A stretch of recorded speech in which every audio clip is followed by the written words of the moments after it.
Hello friends, welcome back to my channel earth mom Dehradun. मैं हूं ज्योति और वेलकम है आप सभी का मेरे चैनल में।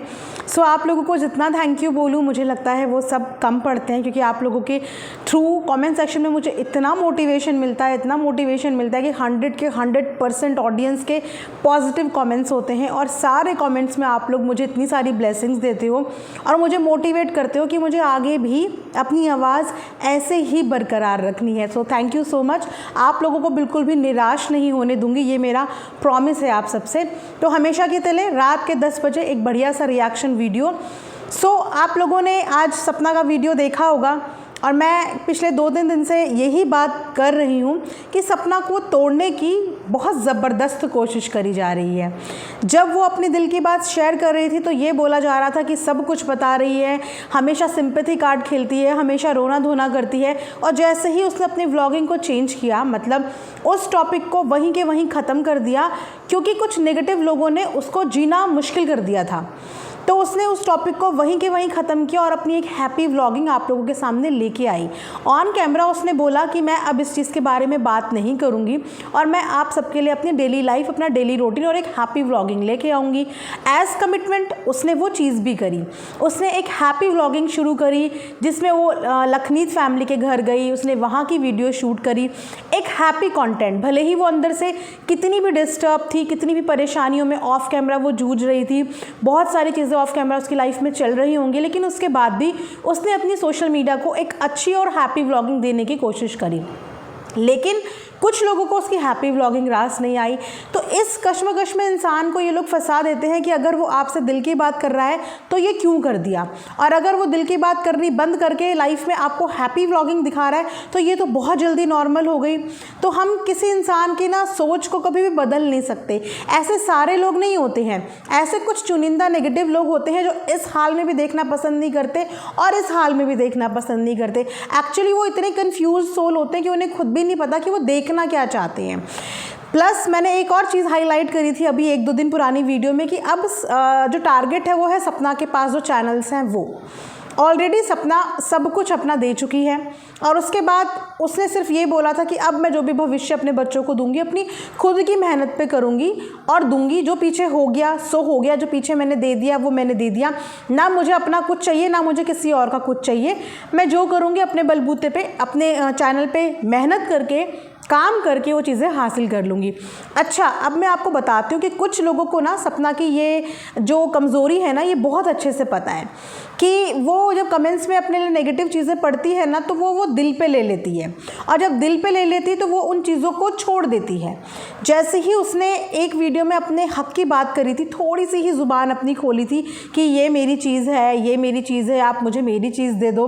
उसके बाद नेगेटिव लोगों ने, अब ये नेगेटिव का जो ग्रुप है ये कौन है आने वाले टाइम में हो सकता है कि पता चल जाए, तो उन लोगों ने उसे टारगेट करना शुरू कर दिया कि तुम तो प्रॉपर्टी मांग रही हो, तुम तो प्रॉपर्टी की लालची हो। और इस नेगेटिव कमेंट से वो इम्पैक्ट हो गई और उसकी वजह से उसने वहीं का वहीं अपना जो हक वाली बात है वो वहीं की वहीं छोड़ दी, क्योंकि ये लोग उसकी कमज़ोरी समझ चुके हैं कि वो बहुत स्वाभिमानी है और जब जब ये उसके स्वाभिमान को हिट करेंगे तब तब वो अपनी कदम पीछे ले लेगी। तो इन्होंने अब एक नया प्रोपेगेंडा बना लिया है उसके चैनल को लेके। सबसे पहले तो उसके चैनल पर टारगेट कर रहे हैं कि ये चैनल उनको दे दो, ये चैनल उनको दे दो, तुमने अंशु को ये चैनल दे दिया, तुमने अंशु को वो चैनल दे दिया। इन सारी चीज़ों के लिए उसके ऊपर वापस से प्रेशर डालने की कोशिश की जा रही है।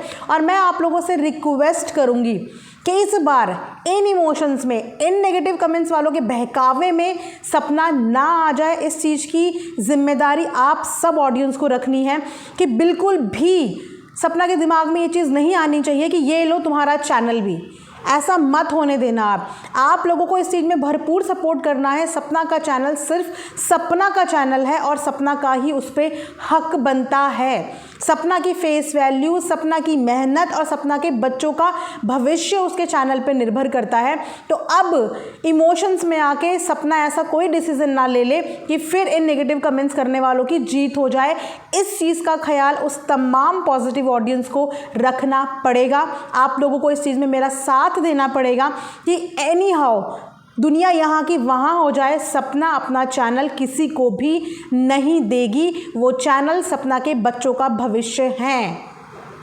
और इस बात को कोई भला माने कोई बुरा माने, इससे हमें कोई लेना देना नहीं है। लेकिन सपना अपने आप को इतना स्ट्रांग रखना है कि अब की बार जिसने तुमसे जो लेना था वो ले लिया, जिसको तुमने जो देना था वो तुमने दे दिया, लेकिन अब तुम्हारी हर चीज़ पे तुम्हारे बच्चों का हक है। और इस तरीके से अपना हक प्लीज़ मत बांटो दुनिया को। ये दुनिया तो तुम्हारे तन पे एक कपड़ा भी अगर नया देख लेगी ना तो उस चीज़ को भी बोलेगी कि सपना ने आज नया कपड़ा क्यों पहन लिया, सपना को तो पुराना ही कपड़ा पहनना है। तो लोगों के दिल की नहीं करनी है, जो लोग चाहते हैं वो नहीं करना है। सो इसी चीज़ से रिलेटेड आज सपना ने अपनी वीडियो में भी बात करी कि कम से कम इन बच्चों की शक्ल देख लो। आप लोग मुझसे चाह रहे हो कि मैं ये भी दे दूँ मैं वो भी दे दूँ, तो मुझे बस इतना सवाल का जवाब दे दो, तो मैं अपने बच्चों को खिलाऊँ क्या? मैं यहाँ पे सारा घर छोड़ के सब कुछ छोड़ के एक किराए के घर पे आई हूँ जहाँ पे सब कुछ मेरा पैसों का है, सब कुछ पैसों का है। और अगर उस पर मैं अपना चैनल भी दे दूँगी तो मैं इन बच्चों को कैसे पालूँगी, इन बच्चों को क्या भविष्य दूँगी? उन बच्चों की, मासूम बच्चों की क्या गलती है इस चीज़ में? लेकिन लोगों को ये समझना नहीं है, या मुझे नहीं समझ में आता कि आपकी आंखों पे कौन सी पट्टी बंधी हुई है कि आप उसको अकेला करना चाहते हो, हर तरीके से उसको इस पोजीशन पे लेके आना चाहते हो कि बस वो सड़क पे एक कटोरा लेके बैठ जाए और इस तरीके से अपनी ज़िंदगी जिए। क्यों? किन चैनल्स पे आप हक जमाने की बात कर रहे हो? किन चैनल्स पे? जिस चैनल पे रात दिन की मेहनत सपना की है, जिस चैनल पे रात दिन की मेहनत उसके बच्चों की है, जो उसके बच्चों का भविष्य तय करता है, आप एक बच्चे के ऊपर से उसका भविष्य छीन रहे हैं। जाने अनजाने आपको पता भी नहीं है कि आप कितना बड़ा पाप कमा रहे हो। 2 मासूम बच्चियों के ऊपर से आप उनका भविष्य छीन रहे हो अगर आप ऐसी बातें उसके सामने कर रहे हो। तो नेगेटिव कमेंट्स का सिलसिला यहाँ पे ही ख़त्म नहीं होता है, क्योंकि मैंने आपको बताया था कि नेगेटिविटी अंशु के लिए भी डाली जा रही है, दोनों के लिए डाली जा रही है, सो दैट कि दोनों के बीच में दूरियाँ जो है वो बढ़ती चली जाएं और वो ख़त्म होने का नाम ना लें। अंशु का वहाँ से आना अंशु का भी डिसीज़न था और अंशु को भेजना भी एक डिसीज़न था, और अंशु ने बहुत समझदारी के बाद सोच समझ के वहाँ से आने का फ़ैसला लिया था, लेकिन किसी को भी बिना गलत बोले हुए। जब अंशु और सपना अलग हो रहे थे, सपना ने अपनी वीडियो के माध्यम से अपना मैसेज अंशु के पेरेंट्स के लिए कन्वे भी किया था कि मैं आपसे माफ़ी मांगती हूँ, मैं आपके हाथ पैर जोड़ने को भी तैयार हूँ, लेकिन प्लीज़ अंशु को मुझसे दूर मत करना, अंशु को मुझसे बात करने देना। ये रिक्वेस्ट सपना ने करी थी। सपना का वहाँ पे रहने का रीज़न भी अंशु था और आज उनके आगे झुकने का रीज़न भी कहीं ना कहीं अंशु ही है। बीच में हमें अंशु नज़र नहीं आई और वहाँ से लोगों ने अंशु को भी जज करना शुरू कर दिया कि अंशु तो बदल गई है, अंशु ने तो सपना का नाम ही नहीं लिया, अंशु तो लालची निकली, अंशु तो वापस जाएगी बुआ जी के पास, अंशु तो ये करेगी, अंशु तो वो करेगी। और मैंने अपनी वीडियो में आप लोगों को बोला था कि वो एक नाबालिग बच्ची है जिसका खुद के ऊपर कोई भी बस नहीं चलता है, वो अपने पेरेंट्स के ऊपर पूरी तरीके से निर्भर है। और आज वही बात सपना ने अपनी वीडियो में आप सबको बताई कि सपना का भी उस पर हक नहीं है, क्योंकि सपना ने उसको जन्म नहीं दिया है, सपना ने कुछ साल उसको पाला है और वो कनेक्शन बिल्ड हुआ है उन दोनों के बीच में, लेकिन उस बच्ची पे पूरा हक उसके माँ बाप का ही बनता है। अपने माँ बाप के अगेंस्ट वो नहीं जा सकती, वो चाहकर भी नहीं जा सकती। और स्ट्रिक्टली उसके पेरेंट्स ने सपना से बात करने के लिए मना किया था, लेकिन वो चुप चुप के जो बात करती थी वो ऑन कैमरा नहीं बता सकती, क्योंकि इस वजह से अंशु से जो चुप चुप के बात भी होती है वो भी होनी बंद हो जाती। कुछ चीज़ें हमारी मजबूरी हो जाती है कि हम चाहकर भी सोशल मीडिया पे शेयर नहीं कर सकते, क्योंकि उन चीज़ों का बवाल बन जाता है। जैसे कि उस वीडियो का बवाल बन गया जहाँ पे लोग जाके रिश्तेदारों के कमेंट सेक्शन में कमेंट करने लगे कि अंशु यहाँ की सारी बातें सपना को बताती है, अंशु को समझा दो, जबकि वो वीडियो अंशु ने सपना को व्हाट्सएप करी ही नहीं थी। अंशु का व्हाट्सएप सपना के लैपटॉप में खुला था, वहाँ से सपना को वो वीडियो मिली। तो इस तरीके से फूट डलवाई जा रही है, और अगर कुछ चीज़ें सपना नहीं दिखा रही है तो मुझे लगता है हमें वो चीज़ें अंडरस्टैंड करनी चाहिए। सपना और अंशु का रिश्ता इतना कमज़ोर गाइज नहीं है, ना ही किसी दिखावे का मोहताज है। इसीलिए अंशु और सपना के रिश्ते को लेके आप क्वेश्चन मत करा करो।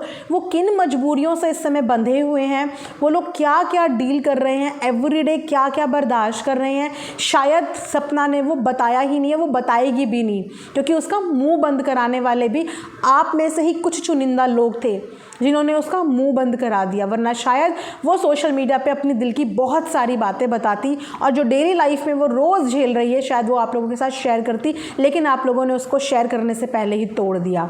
आज आप लोगों के दिमाग में क्वेश्चन नहीं होता, आज वो शायद अपनी सारी चीज़ें आप लोगों के साथ खुल के शेयर कर रही होती अगर सपोर्ट दिखाया होता इन चुनिंदा नेगेटिव कमेंट्स करने वालों ने, इस हद तक उसको इतने गंदे कमेंट्स ना किए होते। तो इस वक्त अंशु और सपना का रिश्ता, चलो मैं ये बोलूँगी थैंक यू सो मच। मैं भी अपने साइड से अंशु के पेरेंट्स को थैंक यू ही बोलूँगी कि चलो आप लोगों ने कम से कम अपनी बच्ची की फीलिंग तो समझी, क्योंकि अगर आप अपने बच्चों से प्यार करते हो तो आप कभी भी नहीं चाहोगे कि आपके बच्चों की फीलिंग्स ही टूट जाएँ। उन दोनों का जो कनेक्शन है, अगर वो दोनों आपस में बात नहीं करेंगे तो दोनों एक तरीके से उनकी फीलिंग्स ख़त्म हो जाएगी।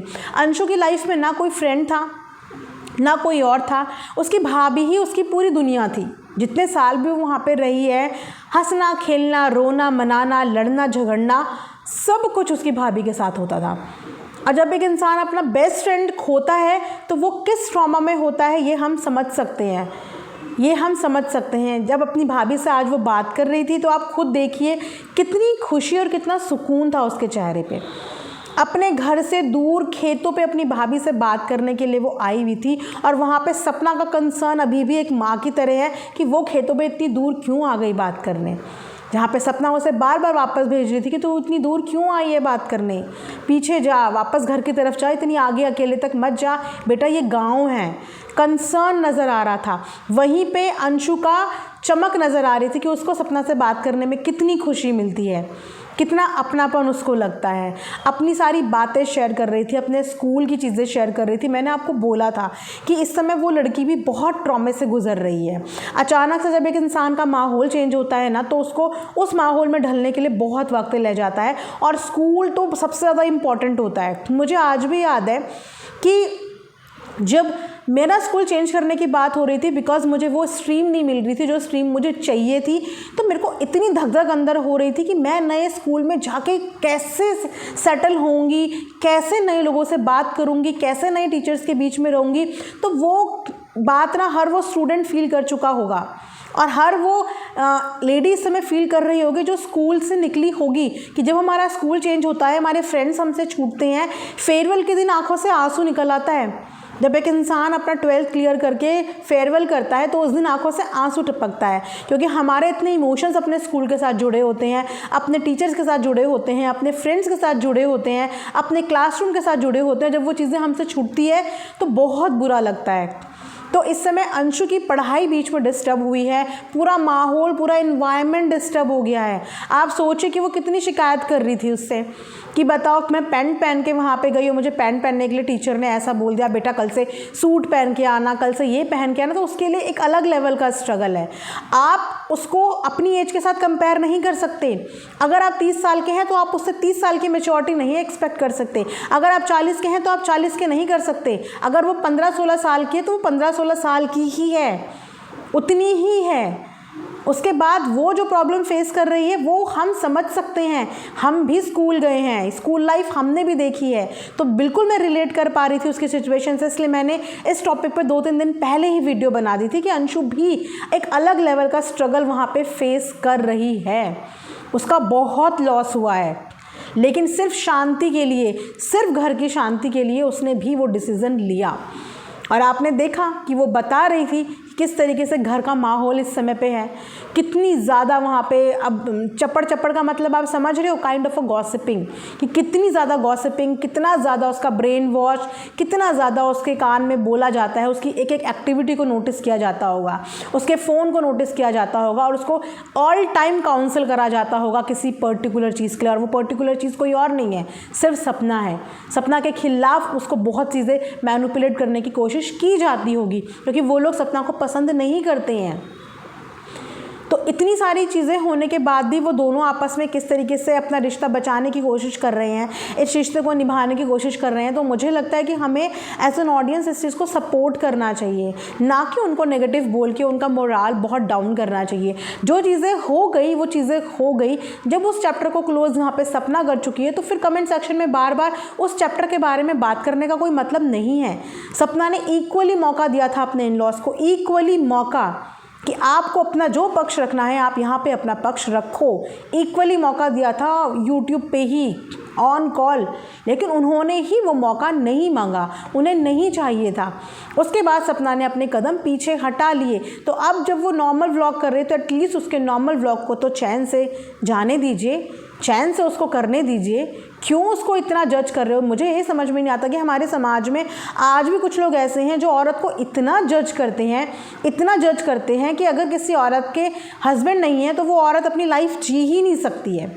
और अब तो उसकी बेटियां ही उसका सब कुछ है। अब अपनी बेटी के लिए चाहे वो बाहर घूमने जाए, चाहे लाइफ में एक्सप्लोर करे, क्योंकि अगर खुद अपडेट नहीं होगी तो बच्चों को कैसे अपडेट करेगी। अब वो माँ भी है, वो बाप भी है, और उसे दोनों का रोल प्ले करने के लिए पहले खुद को अपडेट करना पड़ेगा। आज खुद अपडेट होगी तो कल को अपने बच्चों को प्रोटेक्ट कर पाएगी। अगर खुद ही कमरे से बाहर नहीं निकली तो उन बच्चों को कैसे सिक्योर रख पाएगी? तो उसको एक बाप की तरह घर से बाहर निकल के दुनियादारी को भी समझना पड़ेगा, दुनियादारी को भी संभालना पड़ेगा, और एक माँ की तरह घर के अंदर बच्चों को एक अच्छे संस्कार और परवरिश भी देनी पड़ेगी। इस समय उसके ऊपर बहुत ज़्यादा बर्डन है। तो मैं रिक्वेस्ट करूँगी कि अगर आप किसी का बर्डन कम नहीं कर सकते तो प्लीज़ उसके घर की समस्याएँ, उसकी ज़िंदगी की समस्याएँ मत बढ़ाइए, मत बढ़ाइए। और किसी को इतना मजबूर मत कीजिए कि आप उससे उसका सुख, चैन, धन संपत्ति, जीने का सहारा सब कुछ छीनना चाहते हैं। प्लीज़ ऐसा मत कीजिए। ये वीडियो मैं यहीं पे एंड करूँगी। आई होप कि आप लोग मेरी बात समझे होंगे। वैसे मैं जानती हूँ कि जितनी मेरी मैक्सिमम ऑडियंस है वो लोग बहुत प्यार करते हैं सपना को, वो लोग बहुत सपोर्ट करते हैं, और मुझे आप लोगों के ऊपर बहुत प्राउड है, बहुत प्राउड है कि अकेली औरत का आप लोग साथ दे रहे हैं, सपोर्ट कर रहे हैं। तो इसीलिए मुझे आप लोगों के ऊपर बहुत प्राउड है, और दिल से आप सबको thank you so much.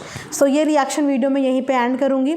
I hope कि आप लोगों को पसंद आएगा। मिलेंगे नेक्स्ट वीडियो में, तब तक अपना ध्यान रखिए। Thanks for watching earth mom Dehradun.